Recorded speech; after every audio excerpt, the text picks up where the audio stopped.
اعوذ باللہ من الشیطان الرجیم، بسم اللہ الرحمن الرحیم۔ السلام علیکم ورحمۃ اللہ وبرکاتہ۔ اردو سٹوری چینل میں آپ کو خوش آمدید۔ امید ہے آپ سب خیر و عافیت سے ہوں گے۔ عاقف روز صبح سیر کو جاتا تو رستے میں ایک چھوٹی سی مسجد پڑتی۔ وہاں سے فجر کی اذان اس قدر خوبصورت آواز میں بلند ہوتی کہ اس کے قدم خود بخود اس طرف بڑھ جاتے۔ وہ مسجد میں جا کے نماز پڑھتا۔ نماز کے بعد تھوڑی دیر وہ مولوی شمس الدین صاحب کے پاس ضرور بیٹھتا تھا اور ان کی خوبصورت آواز میں اچھی اچھی باتیں سنتا تھا۔ مولوی شمس الدین کے گلے پر گہرے زخم کا نشان تھا جو عاقف کو بڑے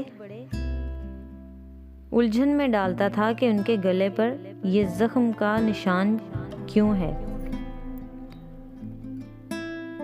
وہ اکثر جاڑوں میں مولوی صاحب کے پاس بیٹھتا اور مولوی صاحب اسے اپنے ہاتھوں سے چائے بنا کر پلاتے۔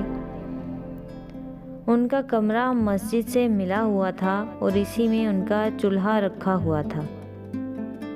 عاقف کہتا کہ مولوی صاحب، میں چائے بناتا ہوں، مگر وہ ضعیف ہونے کے باوجود بھی اپنا اور مسجد کا کام خود ہی کیا کرتے تھے۔ مسجد کا فرش بھی خود ہی دھوتے تھے۔ اپنی قلیل آمدنی میں وہ دوسروں کی خدمت کر کے خوش ہوتے۔ اگر کوئی ان کے لیے تحفہ وغیرہ لے جاتا تو وہ یہ کہہ کر واپس کر دیتے تھے کہ میں بڑی مشکل سے اپنی ضروریات کو کم کرتا ہوں، آپ ان کو بڑھا کر مجھے مصیبت میں مبتلا نہ کریں کہ مجھے بہت زحمت ہوگی۔ ایک دن عاقف نے ہچکچاتے ہوئے ان کے گلے پر زخم کے بارے میں سوال کر ہی لیا۔ مولوی صاحب، اگر آپ کو برا نہ لگے تو یہ بتائیے کہ آپ کے گلے پر چوٹ کا نشان کیسا ہے؟ بھائی کیوں نہیں، شوق سے سنو۔ یہ اس وقت کی بات ہے جب آزادی کی جدوجہد جاری تھی، یعنی پاکستان کے حصول کی کوششیں ہو رہی تھیں۔ اس وقت میں 20 برس کا تھا اور میں نے BA کر لیا تھا۔ یہ سن کر عاقف کو بڑی حیرت ہوئی کہ مولوی صاحب BA کر چکے تھے۔ ان دنوں میں ہر اس کام میں آگے تھا جو پاکستان بننے کے سلسلے میں کیے جاتے تھے۔ پھر وہ وقت آیا کہ پاکستان بن گیا۔ کبھی کبھی میرا دل چاہتا ہے کہ پر لگا کر پاکستان پہنچ جاؤں، لیکن یہ اتنا آسان نہ تھا۔ ہمارے گاؤں میں رہنے والے کافروں نے کہہ دیا تھا کہ تمہاری لاشیں ہی پاکستان پہنچیں گی۔ میں مسلم لیگ کے لیے کام کرتا تھا۔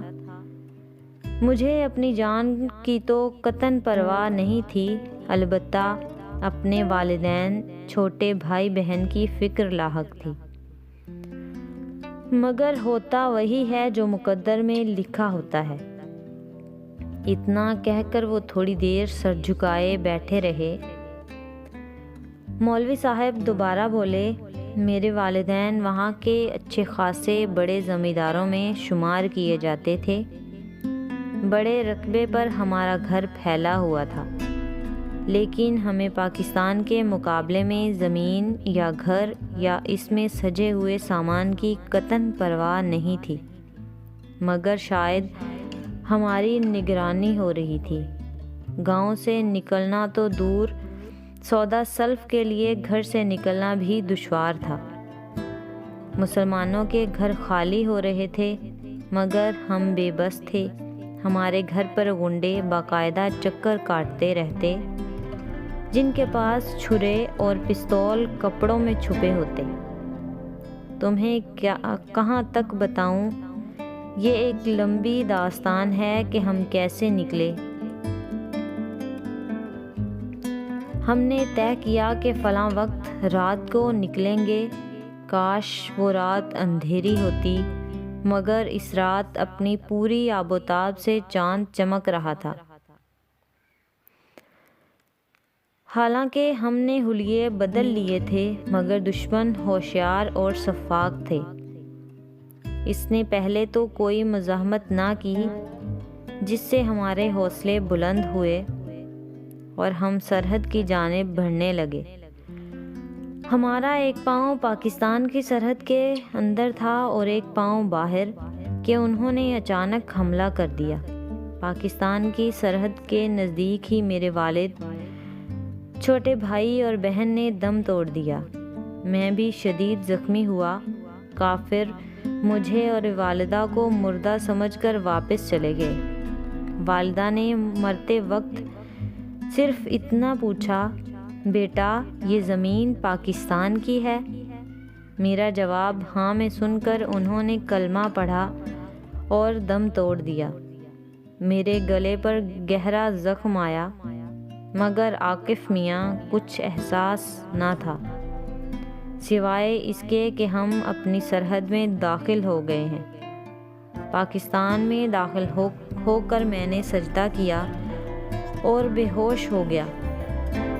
اتفاق سے کسی رضاکار نے دیکھ لیا اور مجھے ہسپتال لے گیا۔ 5 ماہ ہسپتال میں رہا اور اس کے بعد سے اس مسجد میں ہوں۔ لوگوں نے کہا کہ زمینوں کی درخواست دوں، کلیم بنواؤں، میں نے انکار کر دیا۔ اس جھنجھٹ سے کیا فائدہ؟ اس کے بدلے اگر میں خدا کے بندوں کو نماز پڑھا دیتا ہوں اور غریب بچوں میں مفت علم بانٹ دیتا ہوں تو سمجھو میں نے پاکستان کی خدمت کی۔ باقی مسجد کی انتظامیہ مجھے کچھ ماہانہ دے دیتی ہے، جس سے میرا اچھا گزر بسر ہو جاتا ہے۔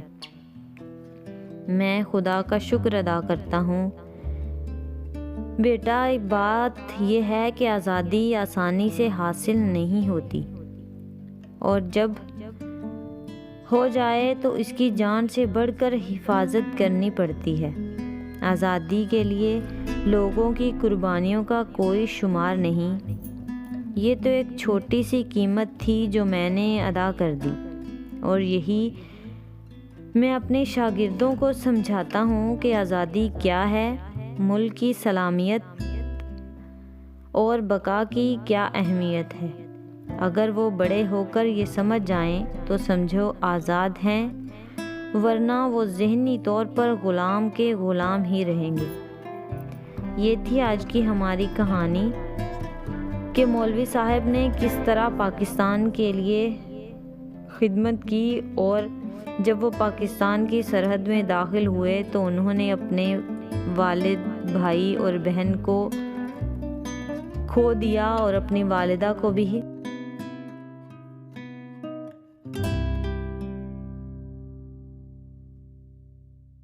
اور وہ پاکستان پہنچ گئے۔ اسی لیے کہتے ہیں کہ پاکستان ہمارے بزرگوں نے بہت ہی مشکلوں سے آزاد کروایا ہے، اور ہمیں اس آزادی کی قدر کرنی چاہیے کہ ہم اس آزاد ملک میں سانس لے رہے ہیں اور ہم آزاد ہیں۔ ہمیں اس آزادی کی قدر کرنی چاہیے۔ امید ہے آج کی ہماری کہانی آپ کو پسند آئے گی۔ اگر آپ ہمارے چینل پر نیو ہیں تو ہمارے چینل کو سبسکرائب کریں اور ساتھ ہی بیل آئیکن کے بٹن کو دبائیں تاکہ آئندہ آنے والی ویڈیو آپ تک بر وقت پہنچ سکے۔ نیکسٹ ویڈیو تک کے لیے ہمیں اجازت دیں۔ اپنا خیال رکھیں اور اپنے ساتھ جڑے لوگوں کا بھی خیال رکھیں۔ اللہ حافظ۔